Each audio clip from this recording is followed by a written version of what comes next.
পুনর্বাসন সহায়তা, কৃষিপণ্য সংরক্ষণ, প্রক্রিয়াকরণ ও রপ্তানি, গবেষণা ও উদ্ভাবন এবং জলবায়ু পরিবর্তনের প্রভাব মোকাবেলায় স্মার্ট কৃষি কার্যক্রম বাস্তবায়নে আপনার সরকার যেই সকল পরিকল্পনা গ্রহণ করিয়াছেন তাহা কি? ধন্যবাদ মাননীয় সদস্য। তারকা চিহ্নিত প্রশ্ন 18 সংসদে উত্থাপিত হলো। মাননীয় প্রধানমন্ত্রী। বিসমিল্লাহির রহমানির রহিম। মাননীয় স্পিকার, মাননীয় সংসদ সদস্য, আপনাদেরকে ধন্যবাদ। মাননীয় সংসদ সদস্য, আপনার যে প্রশ্ন করেছেন সে সম্পর্কে আমি বলতে চাই, মাননীয় স্পিকার, বাংলাদেশ একটি কৃষি নির্ভর দেশ। দেশের খাদ্য নিরাপত্তা, দারিদ্র্য বিমোচন এবং অর্থনৈতিক উন্নয়নে অবশ্যই কৃষির ভূমিকা অত্যন্ত গুরুত্বপূর্ণ। তবে আমরা যেটি সবাই দেখছি, আমাদের চোখের সামনেই ঘটছে বিভিন্ন বিষয়, যেমন জলবায়ু পরিবর্তন, জনসংখ্যা বৃদ্ধি, জমির পরিমাণ হ্রাস এবং প্রযুক্তির যে সীমাবদ্ধতা, এ সকল কারণে কৃষিখাত বিভিন্ন রকম চ্যালেঞ্জের সম্মুখীন। আমাদেরকে এসব চ্যালেঞ্জ মোকাবেলা করেই কৃষি উৎপাদন এবং উৎপাদনশীলতা বৃদ্ধির মাধ্যমে কৃষিকে টেকসই এবং লাভজনক খাতে রূপান্তর করার লক্ষ্যে সমগ্র দেশবাসী দেখেছেন আমরা এরই ভিতরে 14 এপ্রিল কৃষক কার্ড আমরা যেটি প্রতিশ্রুতি দিয়েছিলাম নির্বাচনের পূর্বে, সেটির কাজ আমরা শুরু করেছি। কৃষক কার্ড আমরা বিতরণ করেছি। এই কার্ডের মাধ্যমে আমরা কৃষকদের কাছে 10টি সেবা, যথা ন্যায্য মূল্যে কৃষি উপকরণ বিতরণ, সরকারি ভর্তুকি ও প্রণোদনা প্রদান, স্বল্প মূল্যে কৃষি যন্ত্রপাতি সরবরাহ, ন্যায্য মূল্যে সেচ সুবিধা, সহজ শর্তে কৃষি ঋণ, কৃষি বীমা সুবিধা, ন্যায্য মূল্যে কৃষি পণ্যের বিক্রয়ের সুবিধা, কৃষি বিষয়ক প্রশিক্ষণ, ডিজিটাল প্ল্যাটফর্মে আবহাওয়া এবং বাজার তথ্য প্রাপ্তি সহ ফসলের রোগবালাই দমনের পরামর্শ প্রদান, এই সকল বিষয় আমরা কৃষকদের কাছে পৌঁছে দেওয়ার চেষ্টা করব এবং ইনশাল্লাহ আমরা পৌঁছে দিতে সক্ষম হব। পর্যায়ক্রমিকভাবে মাননীয় স্পিকার, দেশের সকল কৃষককে আমরা এই কার্ড প্রদান করব, যার পরিমাণ প্রায় 2,75,00,000 কৃষক। মাননীয় স্পিকার, এছাড়াও কৃষির উন্নয়নে বর্তমান সরকার আরও অনেকগুলো সময় উপযোগী পরিকল্পনা গ্রহণ করেছে। আমি সকলের জানার স্বার্থে, মাননীয় সংসদ সদস্যবৃন্দ এবং দেশবাসীর জানার স্বার্থে আমি এই সংসদের গুরুত্বপূর্ণ সময়ের ভিতরে এই বিষয়গুলি সংক্ষেপে তুলে ধরতে চাই। প্রথমত, কৃষি উৎপাদন ও উৎপাদনশীলতা বৃদ্ধির জন্য সরকার উন্নত ও উচ্চ ফলনশীল বীজ, সুষম সার ব্যবহারের পাশাপাশি আধুনিক সেচ ব্যবস্থা সম্প্রসারণের পরিকল্পনা নিয়েছে। এই জন্য ইতিমধ্যেই 20,000 কিলোমিটার খাল খননের কর্মসূচি সরকার হাতে নিয়েছে, যা ইনশাল্লাহ আমরা আগামী 5 বছরে করব। কৃষি যন্ত্র কিরণের ভর্তুকি প্রদান করে ট্রাক্টর, হারভেস্টার, রিপার সহ বিভিন্ন যন্ত্রপাতি কৃষকদের কাছে সহজলভ্য করার পরিকল্পনা বর্তমান সরকারের রয়েছে। মাননীয় স্পিকার, পতিত জমি আবাদের আওতায় আনা এবং জমির সর্বোত্তম ব্যবহার নিশ্চিত করার জন্য ক্রপ জোনিং পদ্ধতি চালু করা হয়েছে। এর মাধ্যমে নির্দিষ্ট অঞ্চলের মাটি, আবহাওয়া ও পরিবেশ উপযোগী ফসল নির্ধারণ করা হয়। তার ফলে জমির অপচয় কমে এবং ফসলের উৎপাদন বৃদ্ধি পায়। একই সাথে পতিত জমি চিহ্নিত করে সেগুলিকে আবাদের আওতায় আনার জন্য বিভিন্ন কর্মসূচি গ্রহণ করা হয়েছে, যেমন খাল খনন কর্মসূচির মাধ্যমে ভূ-উপরিস্থ পানির ব্যবহার বৃদ্ধির মাধ্যমে পতিত জমি কৃষির আওতায় আনার উদ্যোগ গ্রহণ করা হয়েছে। মাননীয় স্পিকার, এছাড়াও সিলেট অঞ্চলে পতিত জমি সহ চরাঞ্চলের পতিত জমি চাষাবাদের আওতায় আনার জন্য বিশেষ প্রকল্পের মাধ্যমে ব্যবস্থা গ্রহণ করা হচ্ছে। মাননীয় স্পিকার, কৃষিপণ্যের বহুমুখীকরণে সরকার বিশেষ গুরুত্ব দিচ্ছে। একসময় ধান নির্ভর কৃষি ব্যবস্থা এখন ধীরে ধীরে ফল, সবজি, ডাল, তেল, বীজ, মশলা, ফুল চাষ খাতে সম্প্রসারণ করার জন্য সরকার বিভিন্ন ব্যবস্থা গ্রহণ করছে। মাননীয় স্পিকার, কৃষকদের জন্য প্রণোদনা ও সহায়তা কার্যক্রম স্বচ্ছ ও জবাবদিহিমূলক করার জন্য কৃষক কার্ডের মাধ্যমে কৃষকদের বীজ, সার, কৃষিযন্ত্র ক্রয় সহ বিভিন্ন খাতে ভর্তুকি প্রদান করা হবে ইনশাল্লাহ। তাছাড়া কৃষকদের জন্য স্বল্প সুদের কৃষি ঋণ এবং ফসল বীমা চালু করার উদ্যোগ গ্রহণ করার পরিকল্পনা আমাদের রয়েছে। মাননীয় স্পিকার, প্রাকৃতিক দুর্যোগে ক্ষতিগ্রস্ত কৃষকদের পুনর্বাসনের জন্য বিশেষ সহায়তা কার্যক্রম গ্রহণ করা হচ্ছে।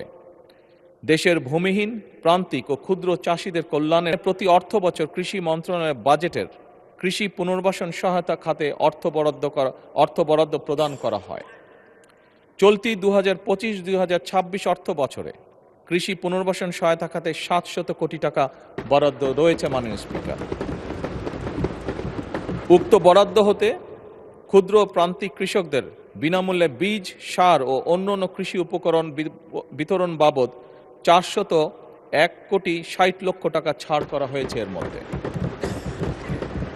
মাননীয় স্পিকার, এতে করে 25,22,000 ক্ষুদ্র প্রান্তিক কৃষক উপকৃত হয়েছে।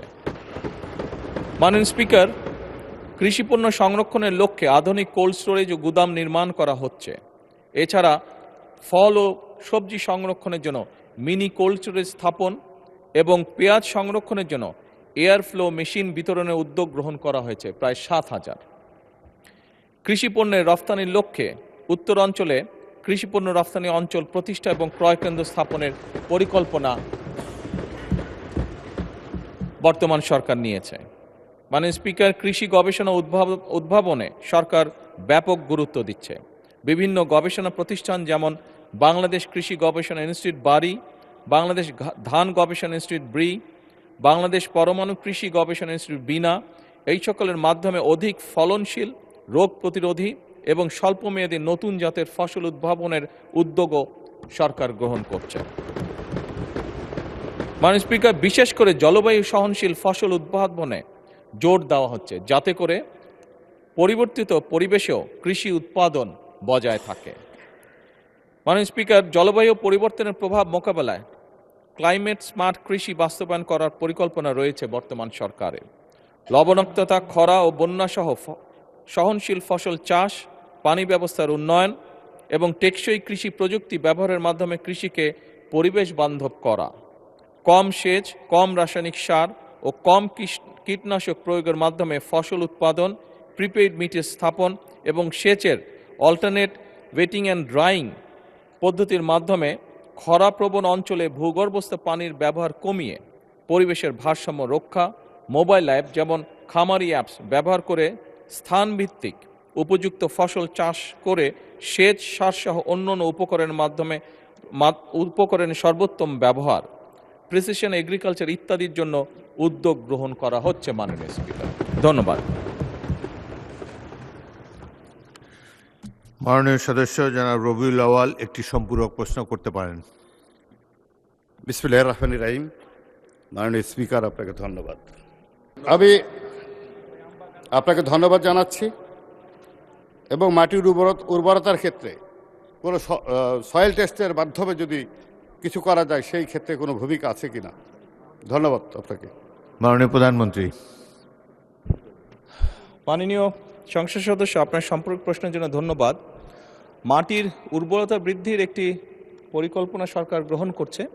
আপনি জানেন যে বিভিন্ন মাননীয় স্পিকার, কেমিক্যাল সার ব্যবহার করার ফলে আমাদের অনেক জায়গায় মাটির উর্বরতা কমে গিয়েছে এবং সেই জন্যই মাটির বিভিন্ন বিষয় টেস্ট করার মাধ্যমে আমরা ন্যানো সারের প্রয়োগ বৃদ্ধি করতে চাচ্ছি, দেশে প্রচলনটা তৈরি করতে চাচ্ছি, যাতে করে সারের খরচও কমে এবং মাটির যে উর্বরতা শক্তি সেটি নষ্ট না হয়। এবং একই সাথে আরেকটি বিষয় আছে, বিভিন্ন জায়গায় মাটির যে উর্বরতা নষ্ট হয়ে যাওয়ার কারণে চুনের ব্যবহার করার মাধ্যমে মাটির উর্বরতা বৃদ্ধি করা সম্ভব, রাসায়নিক যে ক্রিয়াটি থাকে সেটিকে নিউট্রালাইজ করা সম্ভব, সেই উদ্যোগও গ্রহণ করছে সরকার। ধন্যবাদ। মাননীয় সদস্য মাসুম মুস্তাফা, নেত্রকোনা 5।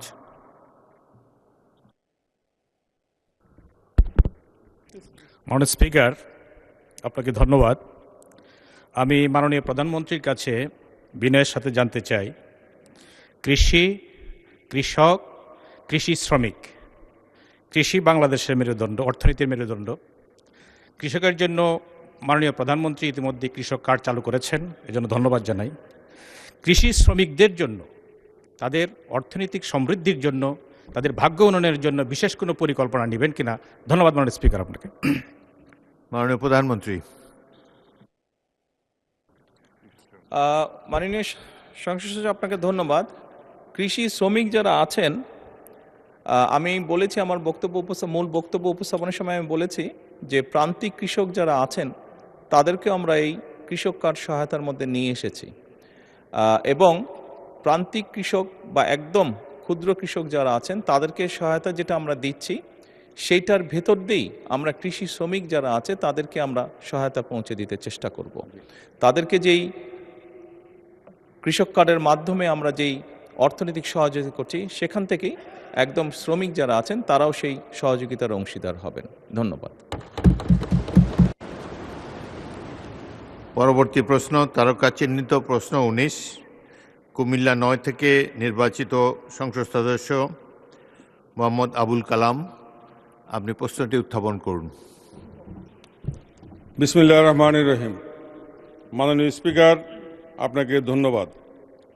মাননীয় স্পিকার, মাননীয় প্রধানমন্ত্রী কর্তৃক মৌখিক উত্তরদানের জন্য মাননীয় প্রধানমন্ত্রী বরাবর আমার তারকা চিহ্ন প্রশ্ন নং 19 মহান জাতীয় সংসদে উত্থাপন করছি।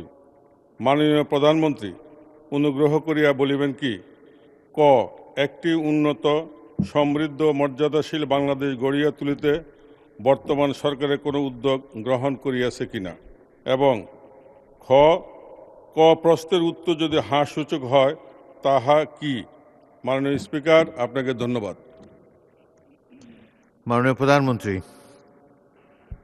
মাননীয় সংসদ সদস্য, আপনাকে ধন্যবাদ আপনার প্রশ্নের জন্য। আপনি যে প্রশ্নটি করেছেন, প্রথম যে শব্দ দুটি ব্যবহার করেছেন উন্নত ও মর্যাদাশীল, অবশ্যই আমরা নির্বাচনের আগে জনগণের সামনে একটি ম্যানিফেস্টো উপস্থাপন করেছিলাম, এবং সেই ম্যানিফেস্টোর মূল লক্ষ্যই ছিল একটি উন্নত এবং সমৃদ্ধশীল বাংলাদেশ, উন্নত সমৃদ্ধশীল মর্যাদাশীল বাংলাদেশ গঠন করার, এবং সেটির জন্যই বাংলাদেশের মানুষ এই ম্যানিফেস্টো গ্রহণ করেছে বলেই বাংলাদেশ জাতীয়তাবাদী দল সরকার গঠনে সক্ষম হয়েছে।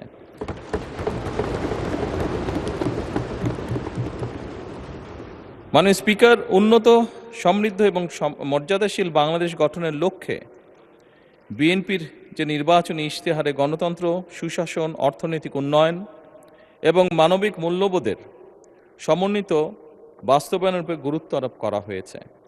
এতে অবাধ ও সুষ্ঠু নির্বাচন, প্রশাসনিক স্বচ্ছতা ও জবাবদিহিতা নিশ্চিত করার পাশাপাশি অবশ্যই আইনের শাসন, মানবাধিকার ও মত প্রকাশের স্বাধীনতা প্রতিষ্ঠার কথা বলা হয়েছে। দুর্নীতি দমন, বিনিয়োগ ও শিল্পায়ন বৃদ্ধি, কর্মসংস্থান সৃষ্টি এবং মানব সম্পদ উন্নয়নের মাধ্যমে অর্থনৈতিক সমৃদ্ধি অর্জনের লক্ষ্য নির্ধারণ করা হয়েছে। একই সঙ্গে শিক্ষা, স্বাস্থ্য, কৃষি ও সামাজিক সুরক্ষা খাতে উন্নয়ন জোরদার করে অন্তর্ভুক্তিমূলক ও বৈষম্যহীন সমাজ গঠনের উপরে বিশেষ গুরুত্ব আরোপ করা হয়েছে। এছাড়া সবার আগে বাংলাদেশ পররাষ্ট্রনীতির এই মূল দর্শনকে বিবেচনায় নিয়ে প্রতিটি ক্ষেত্রে বাংলাদেশের স্বাধীনতা, সার্বভৌমত্ব, জাতীয় স্বার্থ, জাতীয় নিরাপত্তা এবং জনগণের কল্যাণে সর্বাগ্রে প্রাধান্য দেওয়ার লক্ষ্যে কার্যক্রম শুরু হয়েছে। এর ভিতর সমতা, ন্যায্যতা ও পারস্পরিক সম্মানের ভিত্তিতে বাংলাদেশকে একটি আত্মমর্যাদাশীল রাষ্ট্র হিসেবে প্রতিষ্ঠার লক্ষ্যে সরকার কাজ শুরু করেছে এবং কাজ করে যাচ্ছে। সরকারের নির্বাচনী ইশতেহারে ঘোষিত কার্যক্রম সমূহ বাস্তবায়নের লক্ষ্যে সকল মন্ত্রণালয় বিভাগে আগামী 180 দিন, আগামী 2026-27 অর্থ বছরে এবং আগামী 5 বছরের কর্মপরিকল্পনা প্রণয়ন করেছে এবং তা বাস্তবায়নে প্রয়োজনীয় উদ্যোগ গ্রহণ করেছে।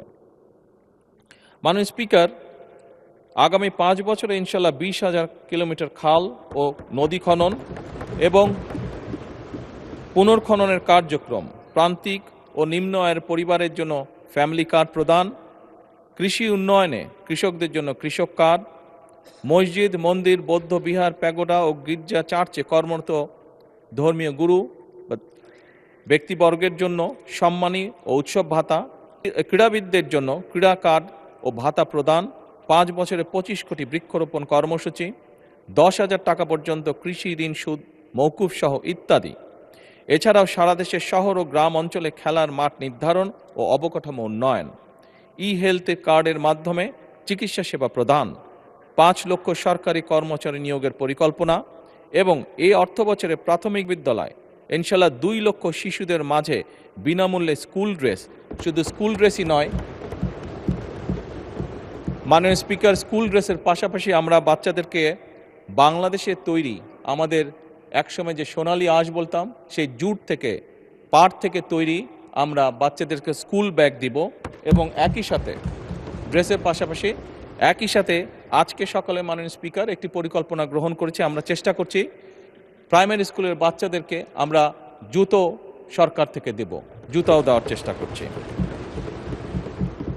মাননীয় স্পিকার, এই সকল উদ্যোগ আমরা বাস্তবায়নের চেষ্টা করছি একটি উন্নত, সমৃদ্ধ এবং মর্যাদাশীল বাংলাদেশ গড়ে তুলতে। ধন্যবাদ। মাননীয় সদস্য মোহাম্মদ আব্দুল কালাম, আপনি একটি সম্পূরক প্রশ্ন করতে পারেন।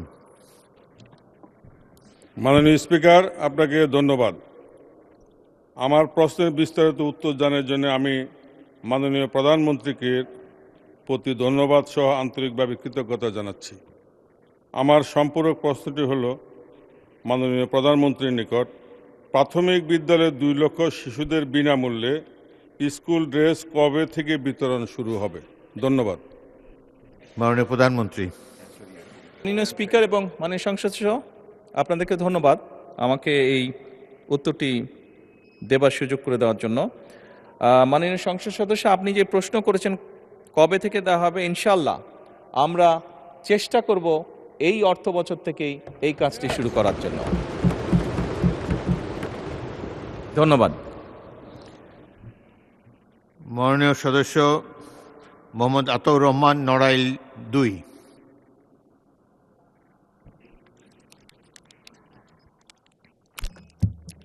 আসসালামু আলাইকুম। মাননীয় স্পিকার, আপনাকে ধন্যবাদ।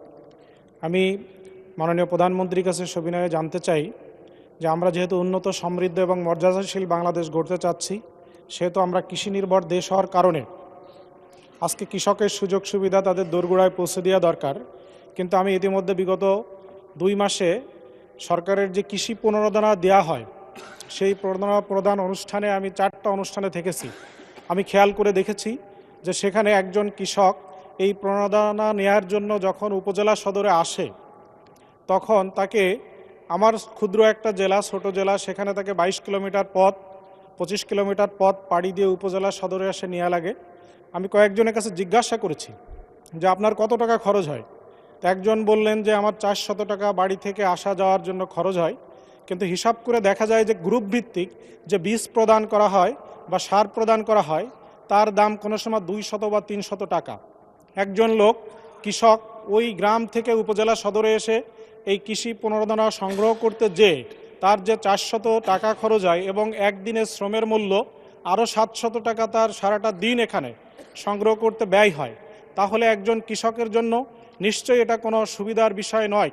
সেজন্য আমি সবিনয়ে মাননীয় প্রধানমন্ত্রীর কাছে জানতে চাই যে কৃষকের এই প্রণোদনা তার দোরগোড়ায় পৌঁছে দেওয়ার জন্য আমরা অতি দ্রুত ইউনিয়ন ভিত্তিক এটা তাদের কাছে পৌঁছানোর জন্য কোনো ব্যবস্থা গ্রহণ করতে পারবো কিনা, মাননীয় প্রধানমন্ত্রীর ব্যাপারে পরিকল্পনা কি সেটা জানতে চাই। মাননীয় স্পিকার, ধন্যবাদ। মাননীয় প্রধানমন্ত্রী। মাননীয় স্পিকার এবং মাননীয় সংসদ সদস্য, আপনাদেরকে ধন্যবাদ। মাননীয় সংসদ সদস্য, আপনি যে প্রশ্নটি করেছেন কৃষক যে প্রণোদনা, হ্যাঁ আপনার কথাটি সঠিক। অনেক ক্ষেত্রে এরকম ঘটনা বিভিন্ন জায়গায় ঘটছে। সেজন্যই কিন্তু আমরা কৃষক কার্ডটা ইন্ট্রোডিউস করতে চাইছি।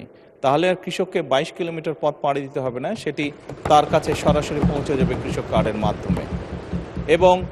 এবং আমরা কৃষক কার্ডটি এমনভাবেই করার চেষ্টা করছি, অর্থাৎ ওই নির্দিষ্ট কৃষকের কী পরিমাণ জমি আছে, সে কী ফসল চাষ করে এবং তার জন্য কতটুকু কীটনাশক ওষুধ দরকার, কতটুকু তার সার দরকার, কতটুকু বীজ দরকার, সেটি ইনফরমেশন আমাদের কাছে থাকবে। এবং তার এলাকায় ওই ইউনিয়নের মধ্যে যেটি আপনি উল্লেখ করেছেন সেই ইউনিয়নের মধ্যে মাননীয় স্পিকার আমরা যে সকল দোকানে এই জিনিসগুলো পাওয়া যাবে সেই দোকানে তার জন্য নির্দিষ্টভাবে বরাদ্দ থাকবে। সে সেই দোকানে গিয়ে তার কার্ডের মাধ্যমে তার জন্য বরাদ্দকৃত যেই সহায়তা আছে সেটি সে নিতে পারবে। আমরা সেই ব্যবস্থা থেকে ইনশাল্লাহ আগাচ্ছি।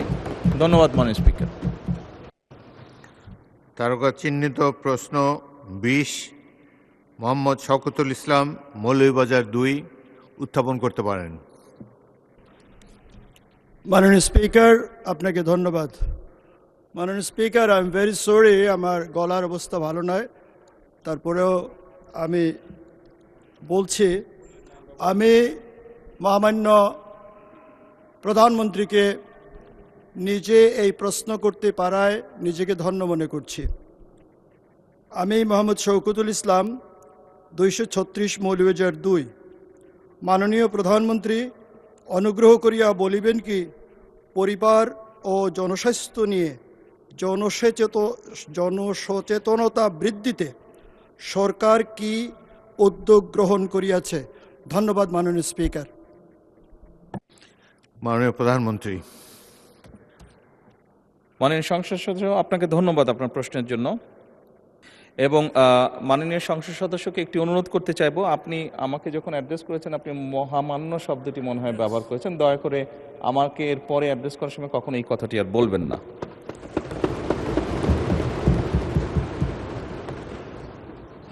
মাননীয় স্পিকার, পরিবার এবং জনস্বাস্থ্য বিষয়ে জনসচেতনতা বৃদ্ধি করার জন্য বর্তমান সরকার নানাবিধ কার্যক্রম গ্রহণ করেছে।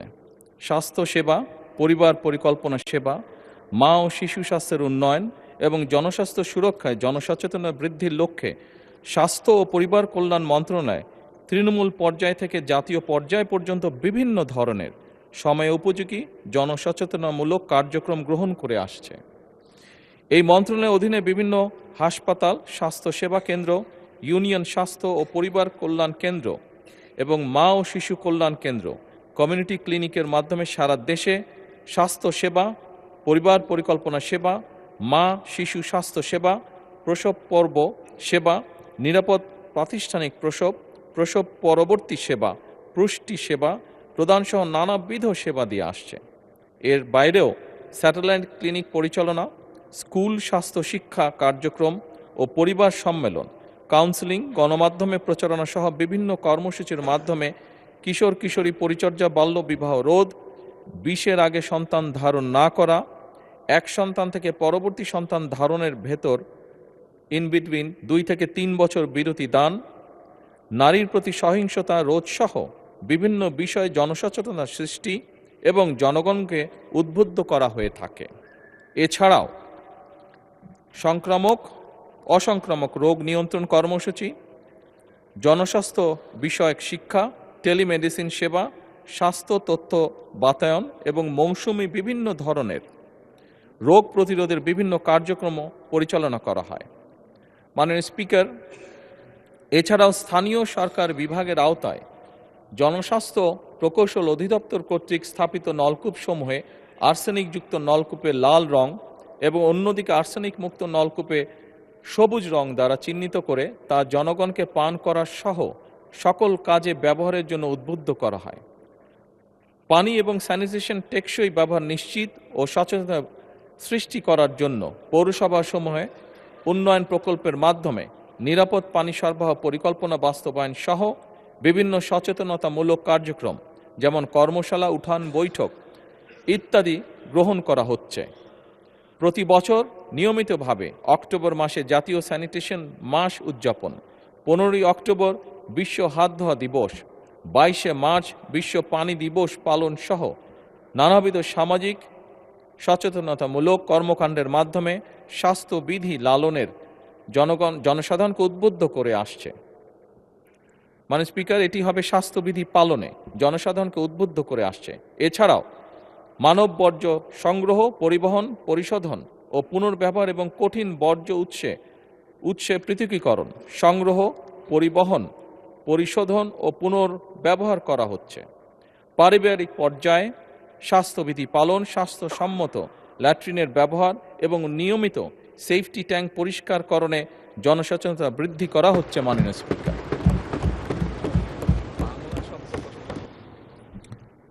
মাননীয় সদস্য মোহাম্মদ শওকতুল ইসলাম একটি সম্পূরক প্রশ্ন করতে পারেন। মাননীয় প্রধানমন্ত্রী, আমি সবিনয়ে জানতে চাই, আরবান এলাকায় অনেক নতুন ভবন ব্যবহার হয় না, এগুলি স্বাস্থ্যসেবা খাতে নিয়ে ভবনগুলো ব্যবহারের উদ্যোগ নেবেন কিনা? ধন্যবাদ মাননীয় স্পিকার।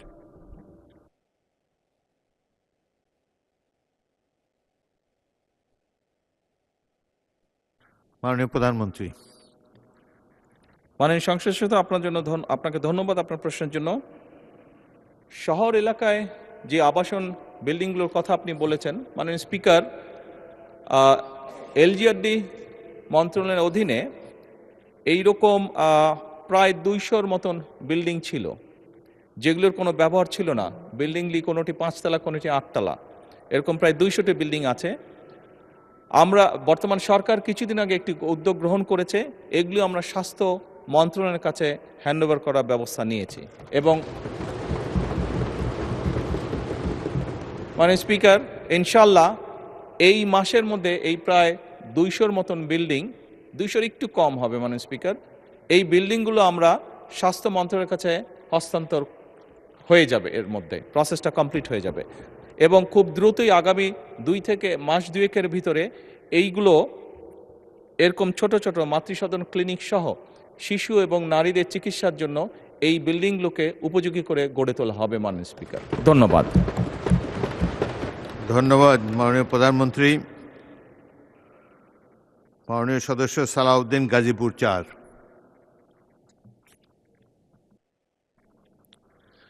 মাননীয় স্পিকার, আপনাকে ধন্যবাদ।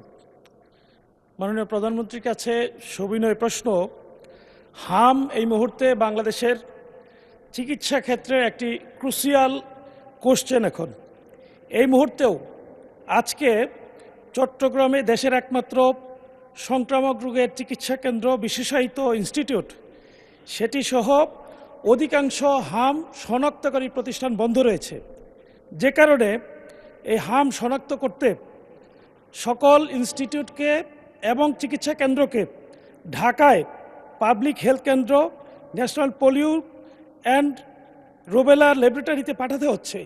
এই মুহূর্তে টিকার যথার্থ হওয়ার পরেও চিহ্নিত করতে রোগীদেরকে অপেক্ষা করতে হচ্ছে। এই ব্যবস্থা উত্তরণে খুব দ্রুত কোনো ব্যবস্থা নেওয়া হবে কিনা? মাননীয় স্পিকার, আপনাকে ধন্যবাদ। মাননীয় প্রধানমন্ত্রী। মাননীয় স্পিকার এবং মাননীয় সংসদ সদস্য, আপনাদেরকে ধন্যবাদ। মাননীয় সংসদ সদস্য, আপনি যেই প্রশ্নটি বলেছেন, যেই বিষয়টি জানতে চেয়েছেন, আসলে এটি একটি খুব দুঃখজনক ঘটনা।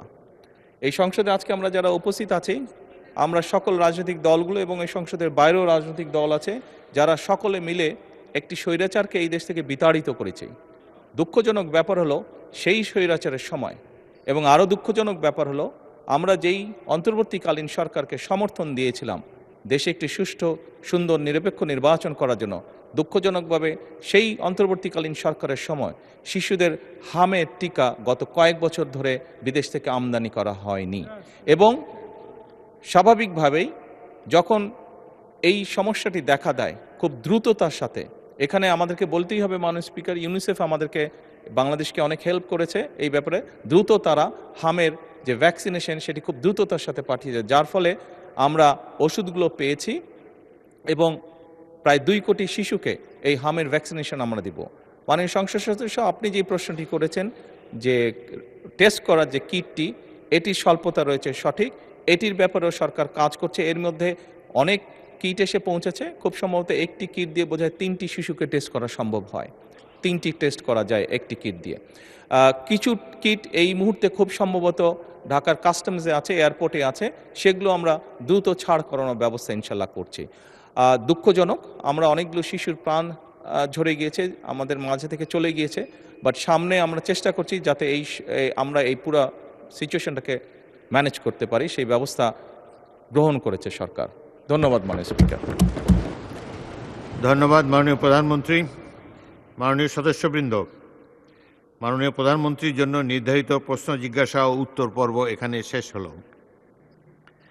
দিনের কার্যসূচি ভিত্তিক অন্যান্য মাননীয় মন্ত্রীগণের জন্য নির্ধারিত প্রশ্ন জিজ্ঞাসা ও উত্তর টেবিলে উপস্থাপিত হলো। ইয়েস, মাননীয় চিফ হুইপ। সকল মাননীয় সদস্যদের অধিকার রক্ষার কারণে আমি একটি প্রশ্ন করতে চেয়েছিলাম, তা করিনি। মাননীয় প্রধানমন্ত্রী যেহেতু সংসদে উপস্থিত আছেন, একটি বিষয় আমাদের সকল সংসদ সদস্যদের যেটি একটি জানার বিষয় আছে, মাননীয় প্রধানমন্ত্রী এই বিষয়ে একটু দৃষ্টি দেবেন। এই কারণে ফ্যাসিস্ট সরকারের আমলে সারা বাংলাদেশের সর্বত্র যে সার প্রয়োগের যে ডিলার নিয়োগ করা হয়েছে, সেই ডিলার এখনও বাস্তবে বহাল তবিয়তে আছে এবং সেই ডিলারদের মাধ্যমে এটা সকল মাননীয় ফ্যাসিস্ট আমলে যে ডিলার নিয়োগ করা হয়েছে, এইটা মাননীয় প্রধানমন্ত্রী বিষয়ে হয়তো নিশ্চয়ই খেয়াল করেছেন ইতিমধ্যে। কাজে এই ব্যাপারে আমরা চাই যে এখন ডিলার যারা বিগত দিনে ছিলেন তারা অনেকে সার উত্তোলন করেন না এবং আর্টিফিশিয়াল ক্রাইসিস তৈরি করার চেষ্টা করছেন। কাজে এটা কোনো বিধিতে নাই। এটা প্রশ্ন মাননীয় প্রধানমন্ত্রীর কাছে ওই সময় করি নাই, না প্রশ্ন উত্তর পর্বে করি নাই। মাননীয় প্রধানমন্ত্রী সামনে আছেন, এটা সকল হাউজের সকলেরই বোধহয় এটা প্রত্যাশা সেই ডিলার নিয়োগ বাতিল করে নতুন করে ডিলার নিয়োগ করা হোক, যাতে ওই ফ্যাসিস্টটা বিতরিত হয় এবং কৃষকরা রিয়েলি ন্যায্য মূল্যে সার পায়। মাননীয় প্রধানমন্ত্রীর কাছে এটা প্রশ্ন করতে চাই না, মানে এটা তার কাছে একটা সাজেশন চাই, এরকম কী করতে পারেন তিনি সকল দেশের জন্য। মাননীয় চিফ হুইপ, প্রশ্ন মাননীয় প্রধানমন্ত্রীর উত্তরদানের পর্ব শেষ, সুতরাং এখন আর এটার কোনো সুযোগ নাই।